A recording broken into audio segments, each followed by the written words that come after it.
Sejam muito bem-vindos à continuidade de nossas reflexões sobre a obra O Livro dos Espíritos, trazida por Allan Kardec. Seguiremos a partir de onde paramos no vídeo anterior. Falaremos hoje sobre a terceira ordem dos espíritos, que abrange os considerados imperfeitos.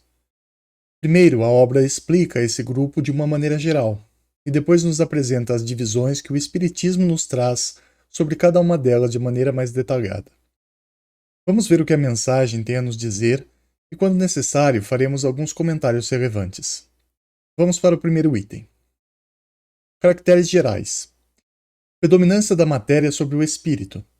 Propensão para o mal.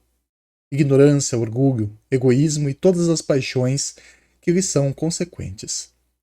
Têm a intuição de Deus, mas não o compreendem. Nem todos são essencialmente maus. Em alguns, há mais leviandade e reflexão e malícia do que verdadeira maldade. Uns não fazem o bem nem o mal, mas, pelo simples fato de não fazerem o bem, já denotam a sua inferioridade. Outros, ao contrário, se comprazem no mal e rejubilam quando uma ocasião se lhes depara de praticá-lo. A inteligência pode achar-se neles aliada à maldade ou à malícia. Seja, porém, qual for o grau que tenham alcançado de desenvolvimento intelectual, suas ideias são pouco elevadas e mais ou menos abjetos os seus sentimentos. Restritos conhecimentos têm das coisas do mundo espírita, e o pouco que sabem se confunde com as ideias e preconceitos da vida corporal. Não nos podem dar mais do que noções errôneas e incompletas. Entretanto, nas suas comunicações, mesmo imperfeitas, o observador atento encontra a confirmação das grandes verdades ensinadas pelos espíritos superiores. Na linguagem de que usam, se lhes revela o caráter. Todo espírito que, em suas comunicações, traz um mau pensamento, pode ser classificado na terceira ordem. Consequentemente, todo mau pensamento que nos é sugerido vem de um espírito desta ordem.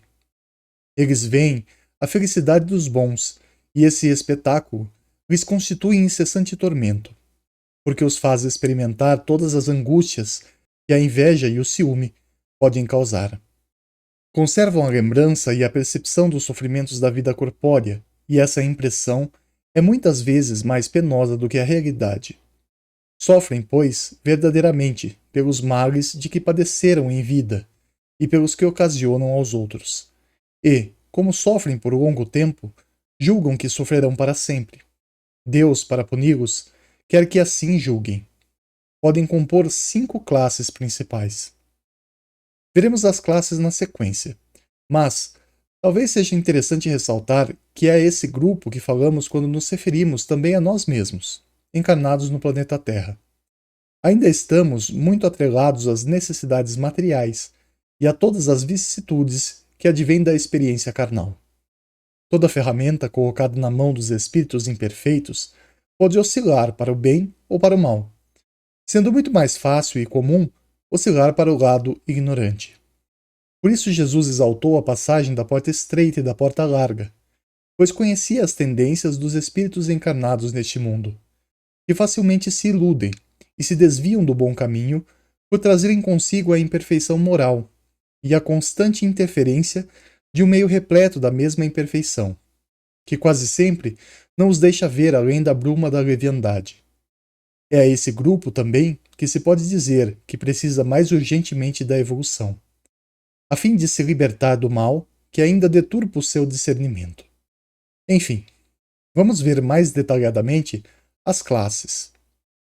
10ª classe: espíritos impuros.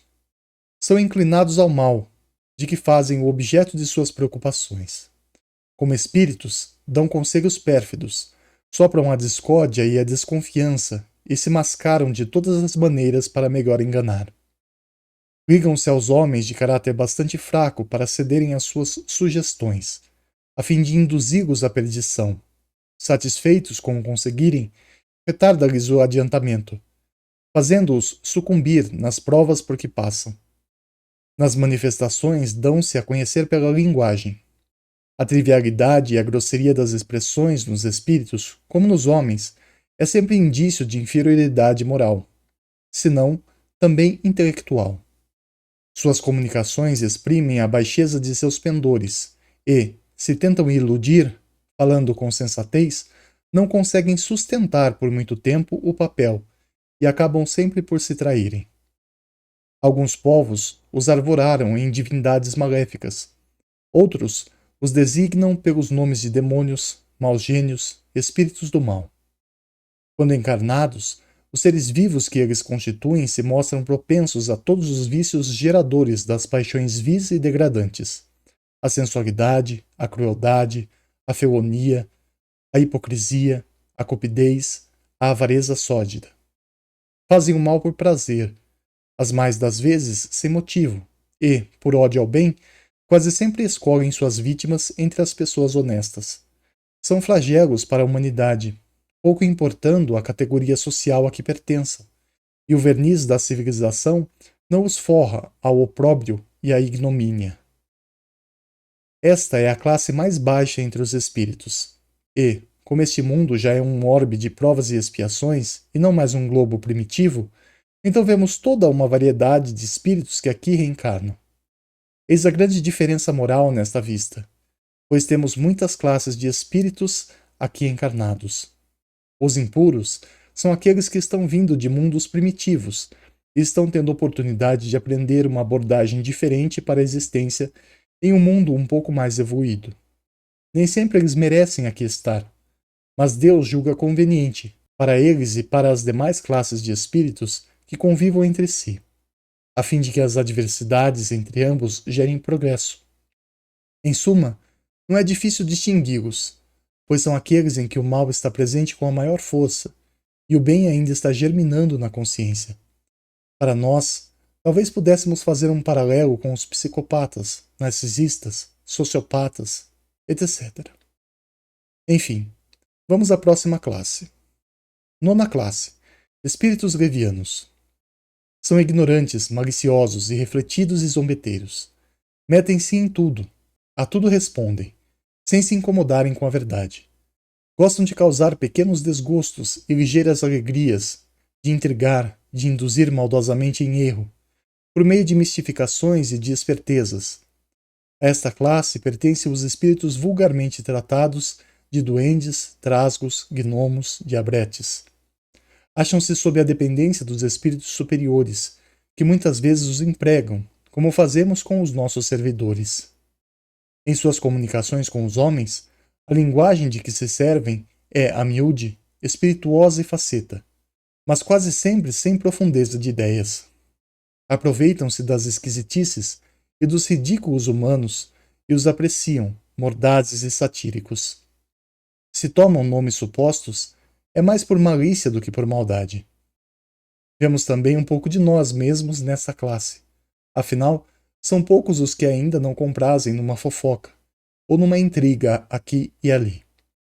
Lembremos desta maneira, que os espíritos desencarnados nada mais são do que os encarnados que aqui estavam até algum tempo atrás, e ao morrerem regressaram ao mundo espiritual. Por isso, não existem demônios, duendes, elfos, ou qualquer outra coisa do tipo, mas espíritos, como nós, que regressaram à pátria espiritual e se comportam de uma maneira que se encaixa na figura fictícia desses personagens criados nas fábulas humanas. Podemos dizer que existe um fundo de verdade nas místicas da humanidade, mas não no sentido do extraordinário ou do impossível, mas no princípio de carregar uma verdade evolutiva mais profunda, que merece ser compreendida e respeitada por representar uma lei natural. Quanto a essa classe de espíritos, por fim, a explicação nos dá uma ideia bem objetiva sobre eles. Então sigamos. Oitava classe: espíritos pseudo-sábios. Dispõem de conhecimentos bastante amplos, porém, creem saber mais do que realmente sabem. Tendo realizado alguns progressos sob diversos pontos de vista, a linguagem deles aparenta um cunho de seriedade, de natureza a iludir com respeito às suas capacidades e luzes. Mas, em geral, isso não passa de reflexo dos preconceitos e ideias sistemáticas que nutriam na vida terrena.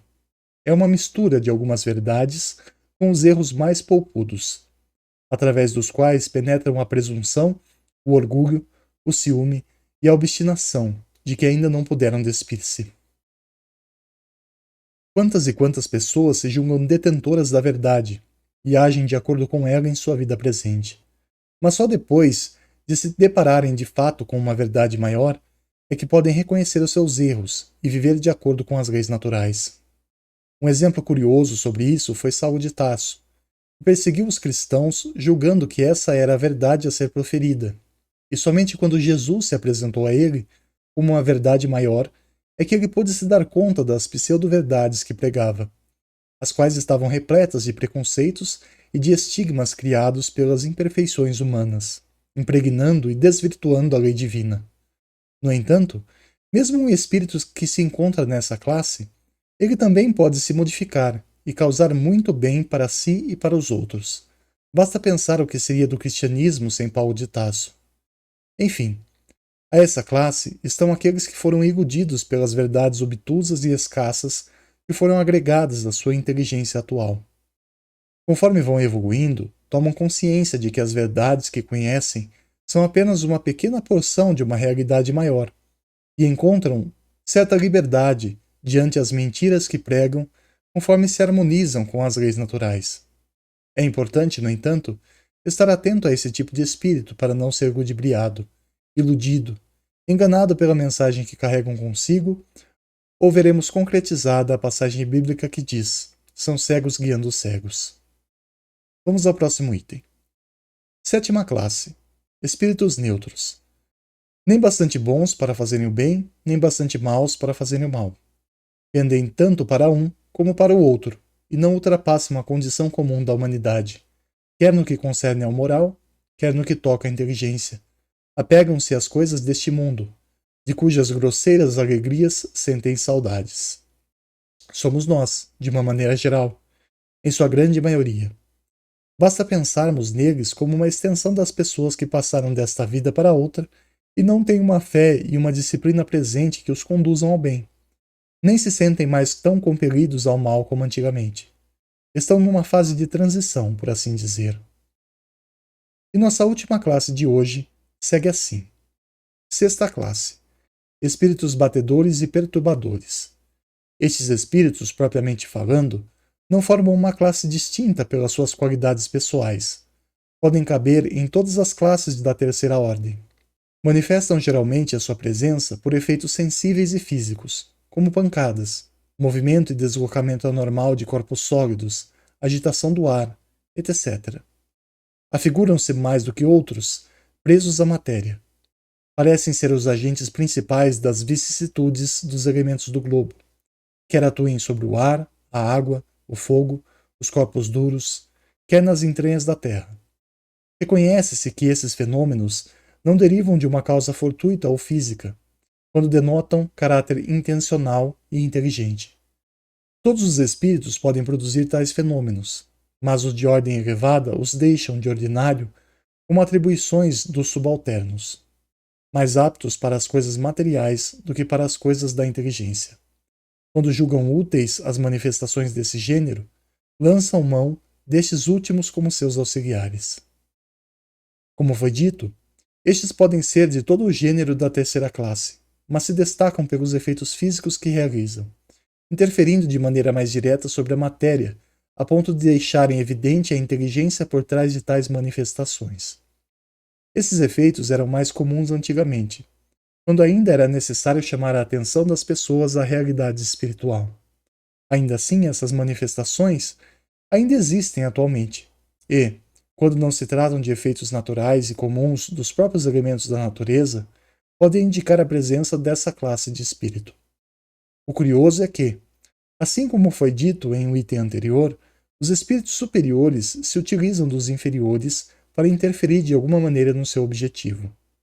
Isso nos relembra que o poder moral é que demarca a hierarquia espiritual acima de tudo, e, como é conveniente, os superiores se aproveitam da proximidade dos inferiores com a matéria para realizar influências nesta mesma matéria que julgam necessárias.